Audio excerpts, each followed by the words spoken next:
বিকৃত হয়ে গেছে মধু হই হই সেই জনপ্রিয় গানটি। কারো মুখে মধু খই খই আরে বিষ খাওয়াইলা, কারো মুখে মধু হই হই আরে বিষ খাওয়াইলা, কেউ বলেন মধু কই কই আরে বিষ খাওয়াইলা। চট্টগ্রামের আঞ্চলিক গান বলে এমনটাই হয়। অনেকে শব্দটিকে ধরে রাখতে পারে না। মধু খই খই আরে বিষ খাওয়াইলা, কার কারণে ভালোবাসার দাম ন দিলা, কোন দোষখান পাই ভালোবাসার দাম ন দিলা। কিছুদিন আগে কক্সবাজারের সৈকতে কিশোর জাহিদের কণ্ঠে গাওয়া গানটি সারা দেশে ছড়িয়ে পড়ে।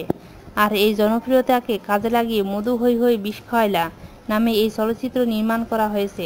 গানটিকে নতুনভাবে গায়ে ওই চলচ্চিত্রের আইটেম গান হিসেবে ব্যবহার করা হয়। চলচ্চিত্রটি পরিচালনা করেছেন জসিম-উদ্দিন জাকির। মূল গানকে বিকৃতভাবে উপস্থাপন করা হয়েছে বলে উল্লেখ করা হচ্ছে। একই সাথে গানের সাথে দৃশ্যায়ন অসংলগ্নতা ধরা পড়েছে। গতকাল মধু হই বিষ খাওয়াইলা গানটি সোশ্যাল মিডিয়ায় ইউটিউবে প্রকাশ করা আর মধ্যেই শুরু হয়ে গেছে নানা নেতিবাচক। একজন লিখেছেন, এত নষ্ট করার কোনো মানেই হয় না।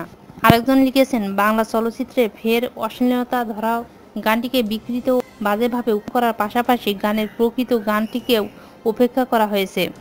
এই চলচ্চিত্রে গানটি গেয়েছে, কিন্তু কোথাও গানের গীতিকারের নাম উল্লেখ করা হয়নি। জাহিদের কণ্ঠে গানটি ছড়িয়ে পড়লেও এই গানের গীতিকার নুরুল আলম।